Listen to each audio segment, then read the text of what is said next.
In the last video, we discussed the basics of open worlds, and how we might go about designing them. In that video, a common topic kept popping up, and that was the topic of progression. Open world games, by their very nature, lend themselves to a looser structure when it comes to how the player might progress from start to end.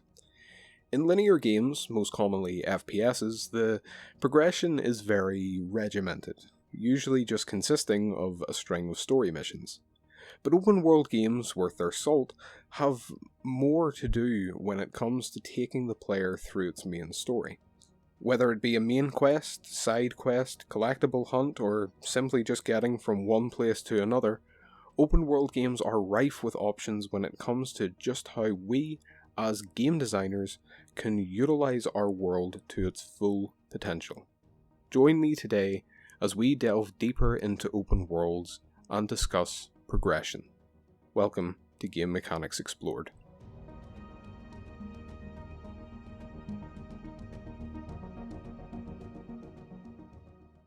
Open world games all pretty much follow the same formula when it comes to their progression. Generally, you're thrown into a large map with a few quest or mission markers to get you started. Things get progressively harder while your player character gets stronger.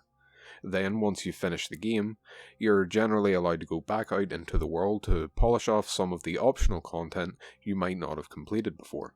It's a formula that has been around for decades, and it's definitely a strong basis to work with. The only things that set open world games apart are really just the fine details, but these can end up having a domino effect on the overall progression of the game itself.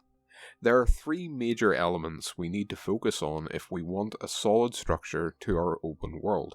Firstly, we'll look at the main meat of any game, missions or quests or whatever you want to call them. Secondly, we'll look at the player themselves and how they can progress throughout the course of the game. Finally, we'll look at story progression in an open world game, as this can often be the most difficult thing to pull off.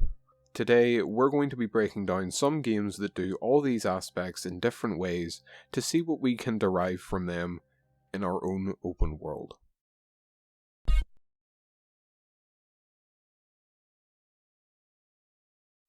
GTA San Andreas and Legend of Zelda Breath of the Wild are two open world games that approach their main quest lines in very different ways.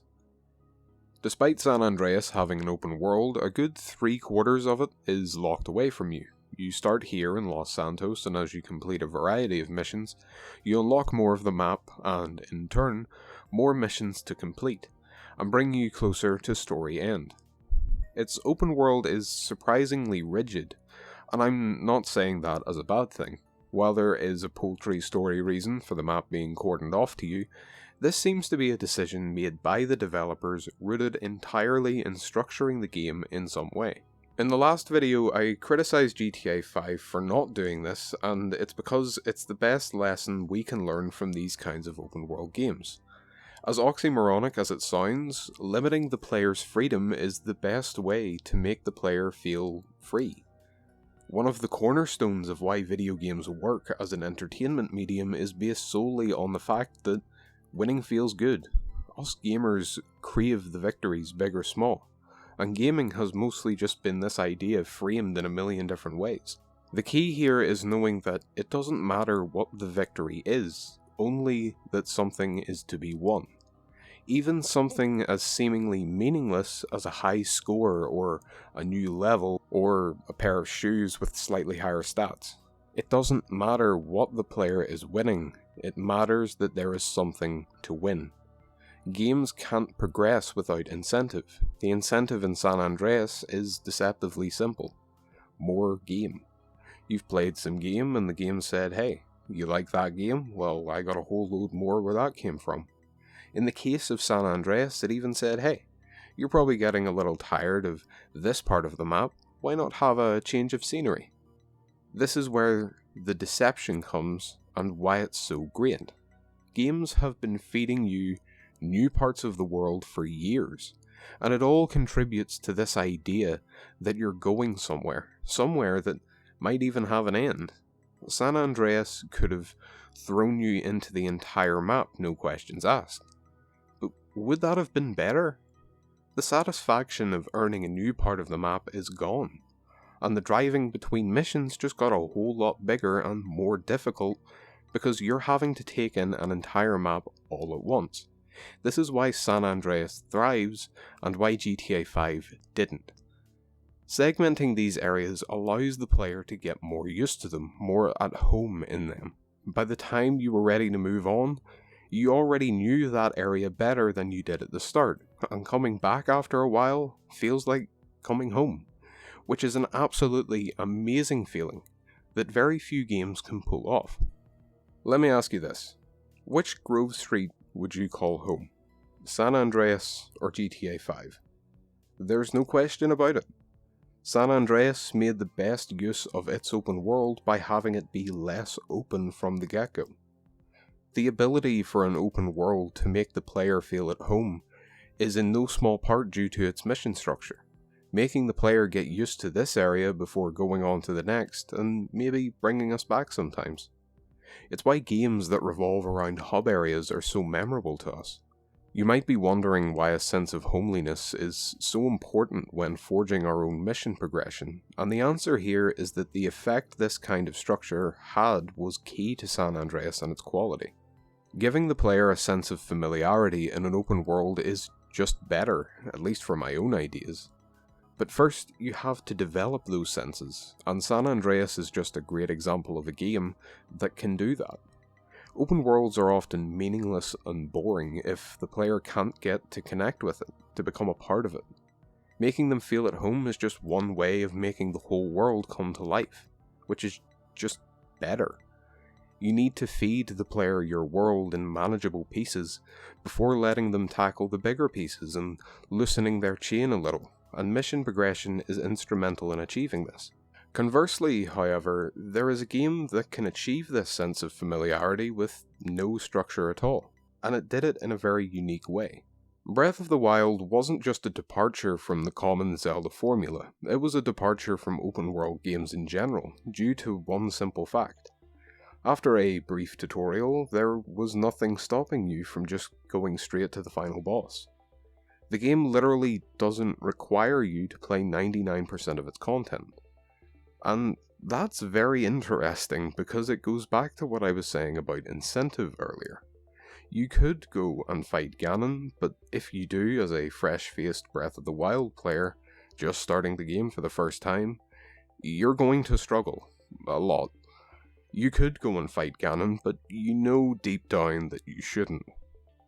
Very skilled players have been able to do it, and as I said, it's entirely possible to complete the game like this. But players know that the game is pretty much just flexing on you, and it really expects you to go out and play through the game as intended. It has no structure, but that which the player gives themselves. Going off to fight the final boss from the start of the game is more than likely going to end badly, so why not play this game that you shelled out money for? It's another deceptively simple premise that goes a long way. The linchpin of this little plan, however, lies entirely on the tutorial at the start. The game might give you everything you need to complete it from the start of the game, but you probably aren't going to know what to do with it. This is where our open world's context comes back. The tutorial gives you all the context you need to work with to get your way through the game. It hands you the tools and lets you know where you can use them. All of the shrines in Breath of the Wild look exactly the same for that exact reason. All of the areas in the game are visually distinct for that exact reason. The game is open to you from pretty much the start of the game, but its content is still in little parcels here and there. I said that it and San Andreas were different, but in many ways they really aren't. Breath of the Wild's content is all just there, but we naturally forge our own way through it, which is really the strength of Breath of the Wild compared to GTA 5. GTA 5 had the mission structure of San Andreas, with an open world structure of Breath of the Wild, and it just didn't work. There was no real incentive to do missions, and no real sense of progression because the world was just open to you anyway. At the same time, the world still had that regimented, locked-off content for no reason, meaning opening the world from the start was pointless because there's nothing to do everywhere else. San Andreas gives you a fancy 3-course dinner and won't give you dessert until you've eaten enough of your main course, and it won't give you that until you've finished your starter. Breath of the Wild, by contrast, lands you in a buffet with a plate in one hand and a shovel in the other, and tells you to go nuts. GTA 5 has the worst of both and the tact of neither, chaining you to one section of the buffet and telling you have to finish your chocolate ice cream before you can have pizza. The main takeaway here is that open world games need a good mission structure that fits the world that you want. If we restrict the player to a handful of missions in one area, keep them there until they finish them. If we open it up to them from the very start, give them content as a reason to go and explore. Personally, I would like to go down the route of San Andreas and portion the game to the player as they progress. This is something I'll go deeper into in the future, but I want the game's mission structure to tie into other aspects of the game, like story and player progression. I mentioned above that San Andreas benefited from giving the player a sense of familiarity, and while I'll expand upon that in part 3 of this series, I want to try and do that as well. And a major part of that will involve effectively making the use of world space to slowly allow the player to build the world around them.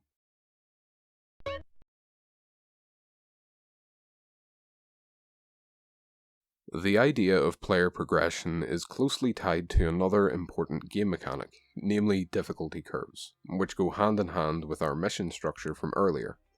I don't think I have to tell you guys that games naturally get harder as they go on, but it's how a game gets harder that's of interest to me, and by how much. Again, I don't think I need to explain that games that are too easy get boring, and games that are too hard are just annoying to play. There's a fine balance that needs to be struck here, informing how our difficulty curve plays out, and our player's progression is key to controlling that balance. Dark Souls is a great example of a game that has a steep but highly controllable difficulty curve. There's a reason Dark Souls is famed for its high difficulty, while simultaneously being praised for it. And that's because the game's difficulty comes solely down to the player and how they develop over the course of the game. Get good is often a phrase that is thrown about mockingly at struggling players, but it's ironically the best advice you can give to somebody in a game like this. Effort is the name of the game here. Dark Souls has a steep difficulty curve, but its learning curve is slightly shallower, giving the player plenty of opportunity to learn why the game is so difficult while getting around that difficulty. Dark Souls players have all been stuck on one boss or another, and something that any Dark Souls player will know is that most bosses in the series have very particular movesets. This makes the boss's attacks easy to learn and easier to avoid. You learn the patterns, you build the muscle memory for dodge rolling, you figure out when to attack and when to get ready to dodge again. You get good, whether you realize it or not, and it's all as a result of player effort alone. But that's not the only way that players can control the difficulty of their game. Leveling stats and upgrading equipment is an RPG staple that many games, irrespective of genre, don't go without. It links to that sense of reward that we talked about earlier. Getting a new weapon that does more damage, or getting armor that prevents you from taking as much, are all pretty much standard in one way or another. Their existence is ubiquitous, and not what I'm discussing here. Players can have as many upgrades as they want, in whatever form they may take. But how they get those upgrades is the true balance of player progression we must strike if we're to allow the player to have full control over their gaming experience. To go back to Dark Souls, we have a pretty standard weapon, armor, and level system at our disposal, with our only recourse for purchasing these things being the game's main currency, souls. Again, I don't think I need to explain that better stuff costs more souls. You can grind away at easier enemies for a small but easy payout, or you can risk tackling a boss or harder enemy for a higher reward. Simple stuff that we have seen time and time again for decades. Where Dark Souls truly shines, however, is that souls can just as easily be earned as they can be taken away. In a game this hard, you'll die a lot, and the primary penalty for this is losing your souls. But not quite yet. You see, if you die, your souls get set back to 0, and the point you previously died at has a bloodstain waiting. Picking up this bloodstain will give you back all the souls you have previously lost. However, if you die again before picking it up, you'll lose them forever. The key to our player's progression lies in the effect of this ingenious mechanic: risk versus reward, the true balance. The player should never receive any kind of upgrades for free. The player needs to induce some kind of risk or loss to gain overall benefits to them. This sword will do twice the damage that your current sword does, but will cost a significant portion of your wealth that you might need for healing items. But that boss sure is hard to beat, and a better sword might just help tip that balance. But that boss also deals fire damage, and my armor doesn't protect against it very well. And I can buy this armor that does. But if I buy this armor, then I won't be able to afford the sword. Maybe I could go and grind a bit more, but that takes time. All of a sudden, we've taken something as simple as upgrading your gear into a highly interactive decision. And you can't tell me that those decisions aren't at least enjoyable to make in some way. Involving the player as much as possible in not just the choice they can make, but how they make them, is going to massively contribute to our game's quality. Without the player risking something, they won't feel like they've earned something. It's not so much about risk versus reward, it's more so risk for reward. Dark Souls also plays with this idea by combining it with its own mission progression. Dark Souls' gameplay loop often involves defeating bosses in a semi-loose order until the final boss. From the start, you don't really have a particular line to play through. You have multiple ways to go, and each of them are somewhat equally valid. The twist here is that each of them aren't equally difficult. Dark Souls doesn't fix you to a path and force you to go along it. It lets you wander into an area that's too high a difficulty for you and swiftly kills you. If the player is smart, they'll try another, hopefully easier path. If they aren't, they'll spend hours banging their head against a wall until they inevitably get good and make progress. Dark Souls and its player progression is its mission structure, and vice versa. You can't progress to a harder area without getting better at the game, and you can't get better at the game without tackling harder areas. I could go down into the catacombs and get wrecked by the skeleton brigade, or go down to the next level of death and try and fail to fight ghosts in the New Londo ruins. If I'm inquisitive enough, I'll find this elevator and a locked door. Maybe I'll find the key for it in the third area I haven't explored yet, which is probably where I should have gone all along. This master key sounds like it'll unlock the door. Hey, now I found a couple of areas to get killed in. Neat. What's that? Blight Town? Sounds like a fun place. And all of a sudden, we've got 10 different paths, without even fighting the first boss. Dark Souls is loose enough that one of these things will always happen wherever you go. And pulling off something similar in our own project isn't going to be easy without careful planning. In my own game, I wanted to toy around with this idea further than just player upgrades, and truly tailoring this mechanic for an open world. For example, making the player work for upgrades is all well and good, but what about making the player work for other basic things? Why just give the player a map when they can go find one, a la Zelda? Why give the player fast travel when they can unlock points to fast travel to themselves, a la Skyrim? Why give the player an upgrade when they level up, when you can give them 3 upgrades and make them pick one, with the knowledge that they can't pick the other 2? Adding hurdles and obstacles in front of the player's goal, whatever it may be, is how a game should function.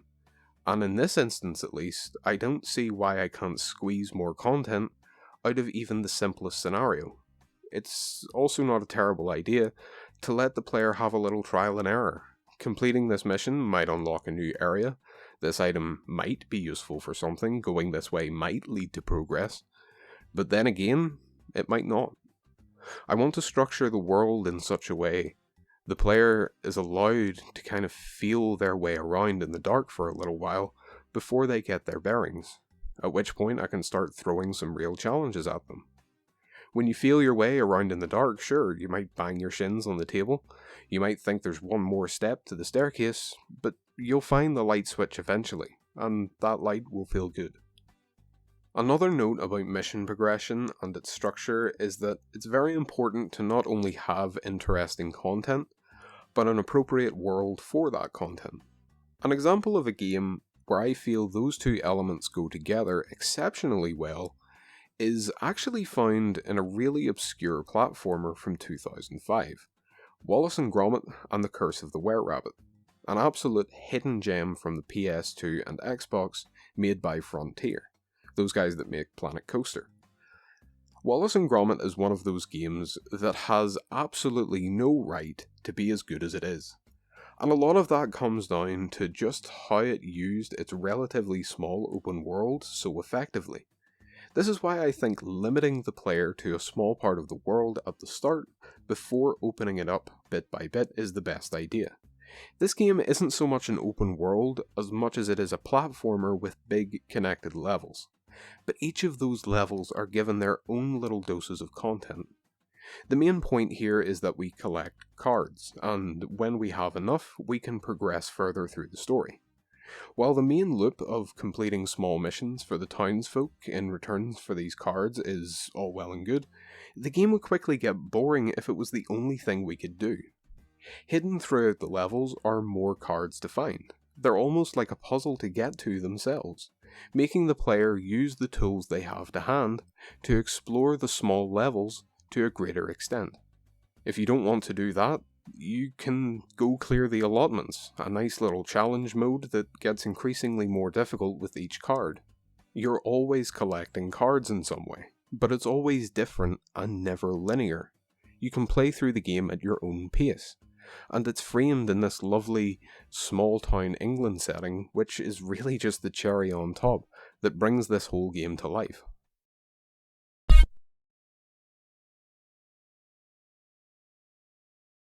Story progression in an open world game is a slightly more difficult question to tackle. I'm sure many of you are aware of the common joke of open world games having major world-changing stories going on in the background while the player does something absolutely inconsequential. The fact of the matter is that not all content in an open world is going to involve the story or matter at all to its progression, nor should it. An open world can't truly feel open if everything you do to that world is in service to a linear main story. It might be a bit of an inside joke at this point, but I don't think it's made as a bad thing against open world games. It's impossible to avoid the fact that we'll be doing other things that aren't the main quest. So, since there isn't really an example of a game that does this in a way that stands out to me, we'll take a look how we can tackle both sides of the story coin to see how we can maximize them. Progressing the story through your neatly crafted mission structure is already a given. It's why I think San Andreas worked the best here. That sense of progression we get from unlocking new areas can also be felt by hitting new key parts of the story. Not every main quest needs to lead to progress when it comes to unlocking new stuff, but they most definitely need to move the story along in some way. There's 1,000,001 ways to tell a story, but the environment we choose in which to convey that story will affect how we tell it. With an open world game, the story can quickly get lost or forgotten under the side content, so setup is vital in keeping the player informed as to why they're here without shoving it in their face. Let's say, for instance, that our story revolves around, saving the princess. Usually that kind of story would be set up at the start, along with some reason to send you to every corner of the world. Let's say that you have to find the treasures of earth, fire, wind, and water to restore balance to the land. Reminding the player that the princess has been kidnapped and they should probably go save her if they aren't too busy picking dandelions is already going to be a lost cause. So keeping a simple main premise is always a good idea. Cliché actually works in our favour here. By keeping a very common story element and playing it again is a good way to very easily get the player up to speed on the main story. After all, how many games have that exact setup? It's like putting on an old pair of slippers. It gets the player in and softens them up for the finer details of the story. Similarly, having a somewhat repetitive story beat that matches a somewhat repetitive gameplay loop keeps the player constantly reminded of why they're here without having to explicitly tell them. You know that you're here to find the 4 treasures, and you'll only continue to know that as you collect more. Maybe an NPC will stop you from entering a part of the map because the treasures that must restore balance to this part of the map haven't been collected yet. I know I'm pretty much describing the story of nearly every top-down RPG ever made, but it's surprising just how things that might seem like detriments are actually very useful tools for telling a semi-linear story in a completely non-linear environment. Cliché and repetition work to constantly keep the player in the loop and therefore more immersed in the world that you've put them in, which is the absolute most important thing when it comes to telling a good story. Telling one story versus telling another is hard to fully nail down because there's so many ways you can do it, but by having a good structure laid out before the player, it becomes very easy to convey your main story to them. Keeping it simple allows you to progress to more complex and in-depth tales. Maybe you can throw a twist here and there to keep the player intrigued. Maybe that princess was the evil demon all along and you, foolish heroes, have brought the treasures right to him. Maybe those 4 treasures were powerless all this time, and the true solution to the chaos of this world is buried deeper than we once thought. Keeping the player in the loop will only work for a limited time, but intrigue is what'll keep them coming back, should they decide to stray off the beaten path. But what lies beyond that beaten path is another conundrum entirely. The main story and its progression are only the tip of the iceberg when it comes to the sheer amount of side content an open world can have. Telling a primary storyline is what will get the player from the start of the game to the end, but world building is what will keep the player coming back for more. There is a massive difference between how we as game designers convey the main plot versus how we convey the world at large. It's how we go about telling one big story versus how we go about telling 1,000 tiny stories. Open worlds are absolutely rife with opportunity to fully exploit that old story writing chestnut. Show, don't tell. This is where it gets difficult though, because we can easily fall into the trappings of other open world games and just fill the world with flavor text and side quests and call it a day. These are fine, but we can be finer than that. In my mind, truly great world building comes down to bringing simple things to life and adding colour to the open world. This is where my example gets a little bit hard to explain. Does anybody remember Animal Crossing Wild World on the DS? Does anybody remember going down into the museum and going into the little cafe for some calm music and a coffee? This completely minor and unnecessary part of the game that contributes diddly fucking squat to your main goal or player or story in any way at all is my favourite part of the game. This is how I think an open world should be done. You see, gameplay is gameplay. Every single game is going to have some gameplay that keeps the player playing. It's just a given. It's going to be there. But the thing that truly makes any game, in my opinion, is how a developer manages to contrast this with little to no gameplay at all. I liked Animal Crossing. I collected fruit from trees and sold them to the raccoon shopkeeper to buy a sofa. I took my shovel and I went around hunting fossils to donate to the oil man. I paid off my little house, talked to the animal people. I even changed the town tune to all high notes for shits and giggles.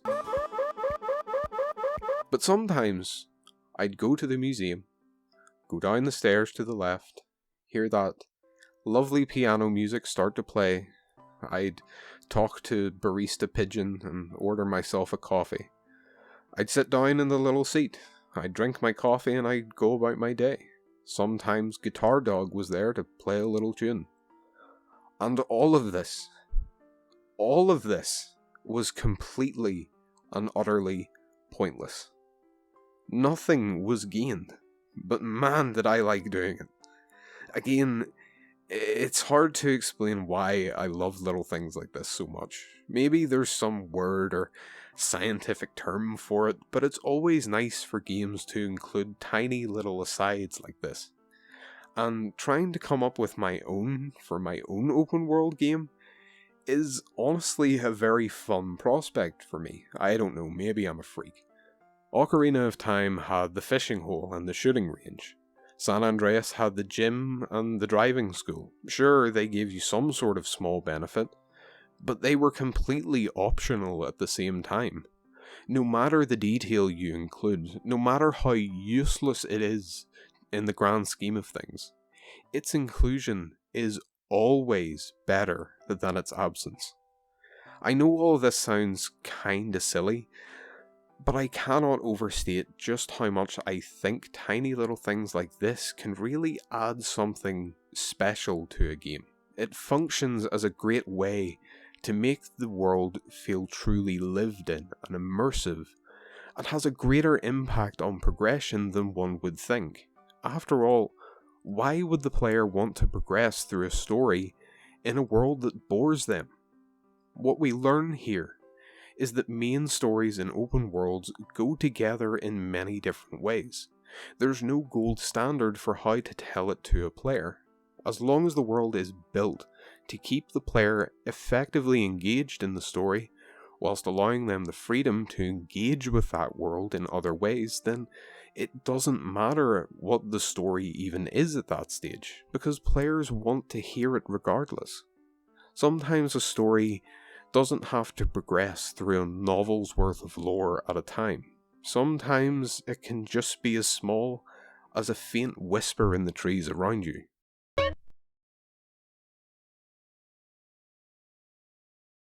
In this section, I'm going to take this scenario and discuss how I would tackle it from different fronts. First, how I would use the above examples to structure this scenario design-wise, then taking that scenario and planning how I would structure it in my code. An open world is admittedly a big undertaking for one developer, but I believe with good planning and a solid idea of how to go forward, we can break up this task into something a bit more manageable. So, how would I design my open world when it comes to the progression of our three elements? Let's take a small scenario and work from there. I start my player in a small area of the world map and give them one quest. That quest is to go and, buy an item from a shop nearby. The player is given the name of the shop and some general directions. When they find the shop, they can buy the item and their quest is complete. That quest will then unlock 2 or 3 more quests after it is completed. After, let's say, 5 quests, the player will unlock a new section of the map with some new quests. Our player will of course be gaining the likes of experience and in-game currency, and will be able to choose some upgrades upon leveling up and so on.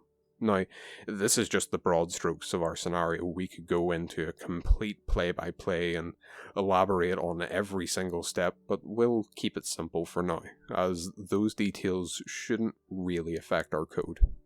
The first thing I decided here was containing the player in the small area of the map. This will help the player get around easier before they get a viewable world map of their own. By giving them directions to their objective in this smaller environment, we can naturally instill a way for the player to learn the world and engage with it a bit more actively, rather than just having them check a map every 30 steps or follow a line to a destination. It maintains game flow so long as we, as designers, provide decent directions that can correspond to our equally decent world design.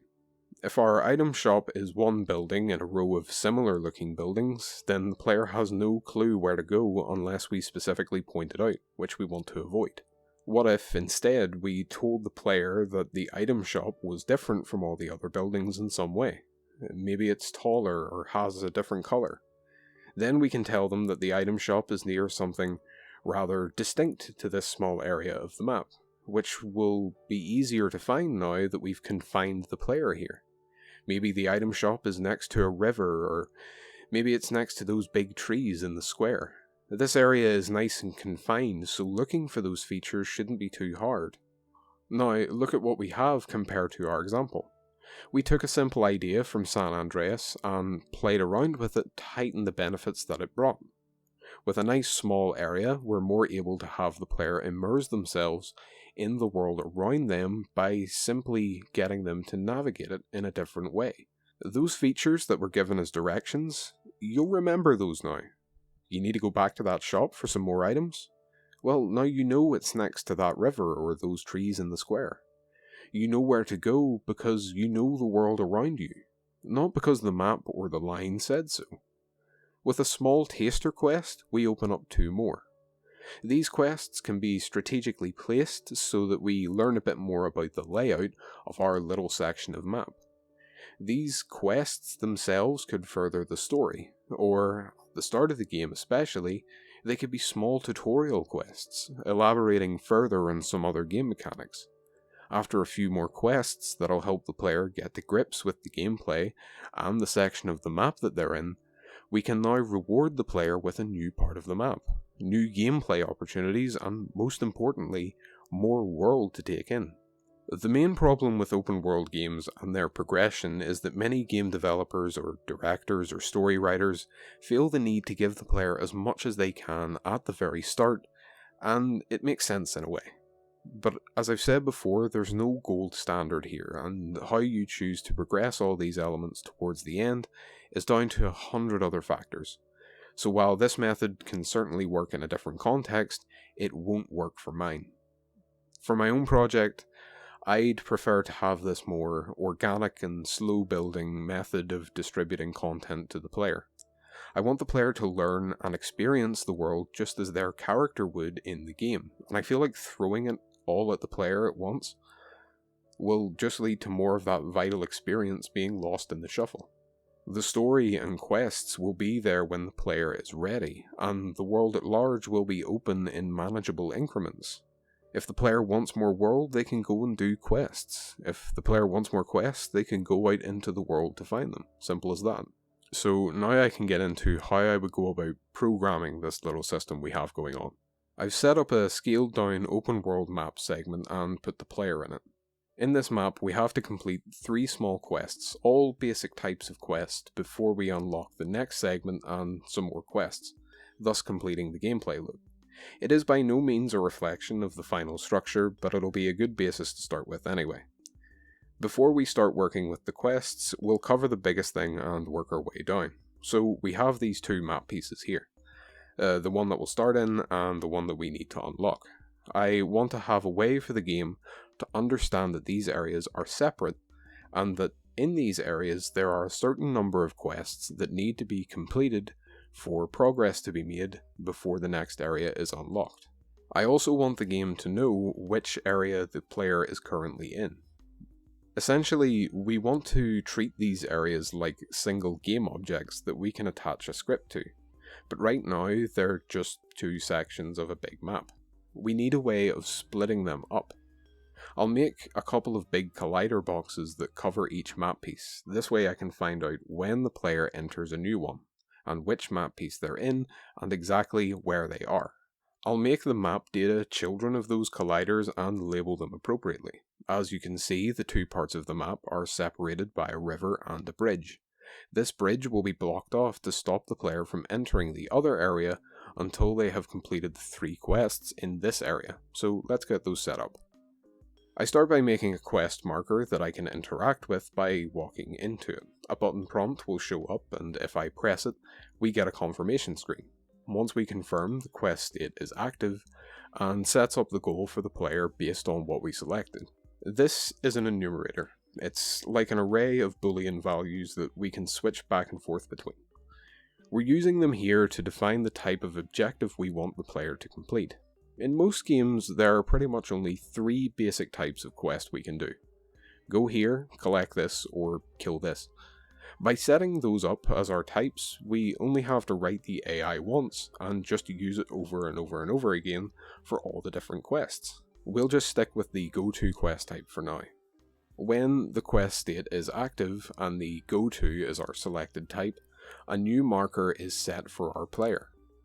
Once the player walks into this marker, the quest is complete, and the next one is unlocked. Once we complete our 3 quests, our next area is unlocked and the gameplay loop can begin again. Now, obviously, this is just a very shoddy prototype for the system. I just kind of threw it together for the purposes of demonstration, and it looks scuffed as hell. Once we actually have the abilities and mechanics needed to complete these quests, then we can take a deeper dive into the questing system. The thing I wanted to highlight here is those 3 quest types. Being a solo developer isn't the impossibility that it used to be, but it's still an uphill battle. Streamlining things is quite important to keeping things moving along nicely, and the best way to do that is to find ways to fit in modular development strategies. This is something I could make a whole essay about, but the basic idea behind modular development is that you make all the bits you need ahead of time and repeat them as and when you need to. Games often do this with things like nature assets, something that I'll be doing as well. Take a look at Metal Gear Solid 5 here. Do you think that all of these trees are different assets?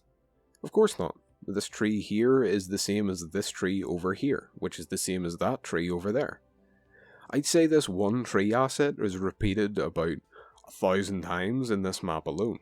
If I was to point out every example in every game I've noticed it in, I would be here all year, but suffice to say, it's a very common practice in the industry, and I want to use it as much as possible.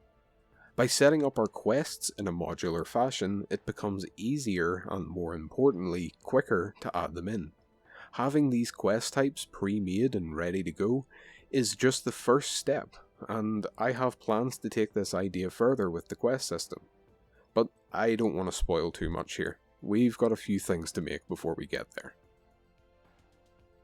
This has just been a small look at some of the ways open world games progress the player through the game, and we came up with a okay way to do it ourselves, but unfortunately there's only so much I can touch on here, otherwise this video would be days long.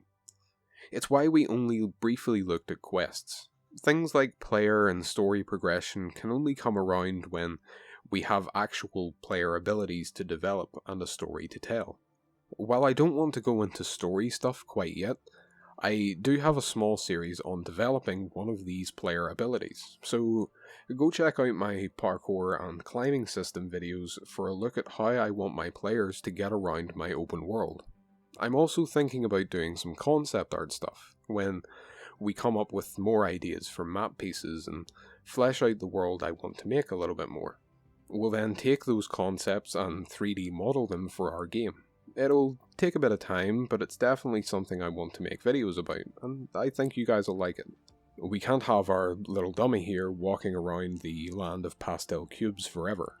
Speaking of concept art, my next video will go more in depth into the aesthetics of open worlds, and how setting can really set an open world apart from the rest. So, why not subscribe to Project Masquerade for future videos? I've got plenty more on the way. You can also check out my channel for other videos where I talk about other things I'm making for my game, and maybe a few essays on just random bits of game design that I want to talk about.